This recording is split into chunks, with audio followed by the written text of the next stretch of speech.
E commerce giant Amazon ने अकेले 2021 में पैकेजिंग वेस्ट से अप्रॉक्सीमेटली 321 मिलियन किलोग्राम प्लास्टिक उत्पन्न किया था। ओशियाना की दिसंबर 2022 की रिपोर्ट के अनुसार यह वैश्विक स्तर पर अपने ग्राहकों को भेजे गए अरबों बक्सों का परिणाम है। ओशियाना एडवोकेसी ग्रुप का कहना है कि यह इतना प्लास्टिक है कि हवा के तकिए के रूप में यह अर्थ का 800 से अधिक बार चक्कर लगाने के लिए पर्याप्त है। Great Pacific garbage patch plastic कचरों का एक विशाल संग्रह है जो कि राजस्थान राज्य से 4 गुना एरिया ज्यादा कवर करता है। प्लास्टिक वेस्ट जो हमारे शहरी कचरों से लेकर नदियों और जंगलों में सबसे ऊंची चोटियों की ढलानों से लेकर गहरी खाइयों तक भरपूर मात्रा में मौजूद है। United nations environment programme UNEP के अनुसार दुनिया भर में हर मिनट 10 लाख प्लास्टिक की बोतलें खरीदी जाती हैं, जबकि हर साल दुनिया भर में 5 ट्रिलियन प्लास्टिक बैग का इस्तेमाल होता है। कुल मिलाकर दुनिया भर की आधी प्लास्टिक जो बनाई जाती है वो सिंगल यूज प्लास्टिक्स होते हैं, यानी जो सिर्फ एक बार यूज किए जाते हैं और फेंक दिए जाते हैं। और ये सिंगल यूज प्लास्टिक हमारे इन्वायरमेंट के लिए सबसे बड़ा खतरा है। जब प्रति व्यक्ति के आधार पर प्लास्टिक की कंजम्पशन की बात आती है तो नंबर 1 पर आइसलैंड आता है, जहां प्रति व्यक्ति एनुअल कंजम्पशन 128.9 kg पर पर्सन पर एनम है, जबकि प्रति व्यक्ति वर्ल्ड एवरेज 20.9 kg पर पर्सन है। और जब इंडिया की बात करें तो पर पर्सन 5.3 kg पर पर्सन है। यह सुनने में हो सकता है कम लग रहा हो, बट यह भी सोचना है कि हमारी आबादी कितनी ज्यादा है। रफली 250 billion single use coffee cups world wide use किया जाता है हर साल। आज हम दुनिया भर में एक साल में 400 मिलियन टन प्लास्टिक कचरा पैदा करते हैं। बनाए गए सभी प्लास्टिक का 36% पैकेजिंग में यूज किया जाता है, जिनमें से 85% लैंडफिल्स में फेंक दिए जाते हैं। सिगरेट बट्स जिनके फिल्टर में छोटे छोटे प्लास्टिक फाइबर होते हैं, ये इन्वायरमेंट में पाए जाने वाले प्लास्टिक के सबसे आम प्रकार हैं। फूड और चॉकलेट रैपर्स, प्लास्टिक बॉटल्स, इन बॉटल्स के caps, plastic grocery bags, plastic straws अगली सबसे आम वस्तुएं हैं जो वेस्ट के रूप में हमें हर जगह दिखाई पड़ती हैं। हम में से बहुत से लोग हर दिन इन प्रोडक्ट्स को यूज करते हैं बिना यह सोचे कि इसका परिणाम क्या होगा।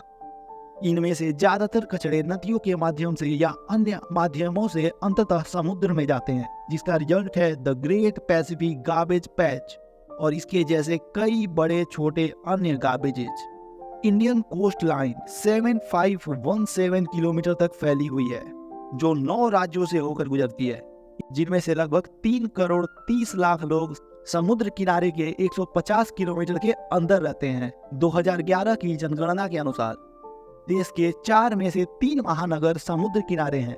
समुद्र किनारे के जिले देश की कुल आबादी के लगभग 14.2% लोगों के घर हैं। भारत का लगभग 95% ट्रेड वॉल्यूम के अनुसार और 68% व्यापार वैल्यू के हिसाब से वाटरवेज के माध्यम से होता है। किसी भी देश की कोस्ट लाइन इसकी इकोलॉजिकल रिचनेस, बायोडाइवर्सिटी और इकोनॉमी में बहुत योगदान देती है। हर साल इनमें हजारों टन कचरा डाला जाता है, जैसे plastics, glass, metals, sanitary products, clothes etcetera. हालांकि ओशियंस तक पहुंचने वाले कुल समुद्री मलबे का लगभग 60% सिर्फ प्लास्टिक होता है और इन सभी प्लास्टिक से मिलकर बना है the great Pacific garbage patch. ज्यादातर प्लास्टिक प्रोडक्ट्स कभी भी पूरी तरह से गायब नहीं होती, ये बस छोटे और छोटे टुकड़ों में टूट जाते हैं। ये माइक्रोप्लास्टिक्स इनहेलेशन और एब्जॉर्प्शन के माध्यम से हमारे शरीर में प्रवेश करते हैं और अंगों में जमा हो सकते हैं। इस प्रोसेस को हम बायो एक्यूमुलेशन बोलते हैं। हमारे लंग्स, लीवर्स, स्प्लीन्स और किडनीज में माइक्रोप्लास्टिक मिले हैं और हाल ही की एक स्टडी में न्यू बॉर्न बेबीज के प्लेसेंटा में माइक्रोप्लास्टिक का पता चला है। यह हैरान करने वाली बात है, जो कि हमें गंभीर और बहुत गंभीर रूप से बीमार बना सकती है। इस प्लास्टिक पोल्यूशन का सल्यूशन है प्लास्टिक रिसाइकलिंग, जहां हम यूज्ड प्लास्टिक वेस्ट से नया प्लास्टिक प्रोडक्ट बनाते हैं। बेंगलुरु की रोड्स को बनाने में प्लास्टिक असली सोना साबित हो रहा है। 2002 से के प्लास्टिक वेस्ट मैनेजमेंट ने शहर के कचरों से प्राप्त 10,000 टन प्लास्टिक कचरों का उपयोग करके बेंगलुरु में 2000 किलोमीटर से अधिक सड़कों को बनाने में मदद किया है।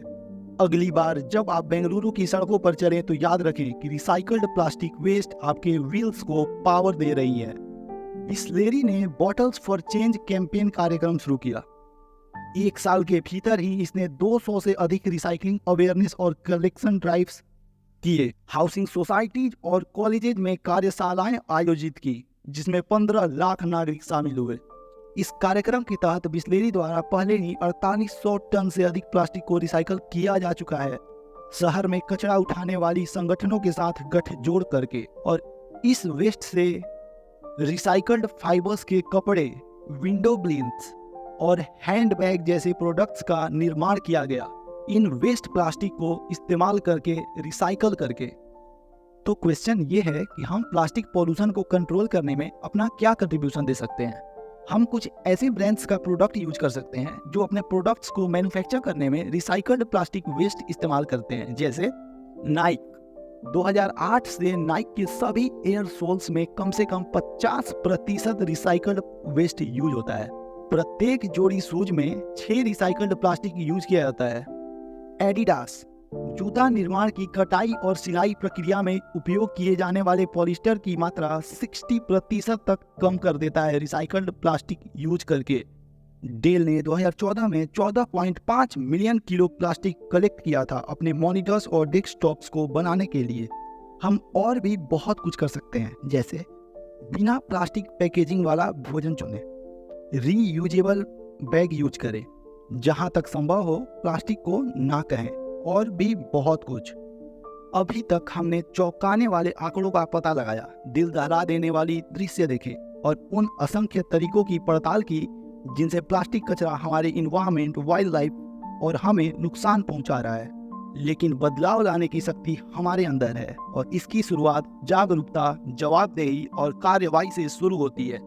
अब समय आ गया है कि हम अपनी प्लास्टिक कंजम्पशन पर दोबारा सोचें। आइए हम ऐसा फ्यूचर बनाएं जहां हम प्लास्टिक का उपयोग कम करें, दोबारा इस्तेमाल करें और रिसाइकल करें। प्रत्येक छोटे परिवर्तन का बड़ा प्रभाव हो सकता है। धन्यवाद।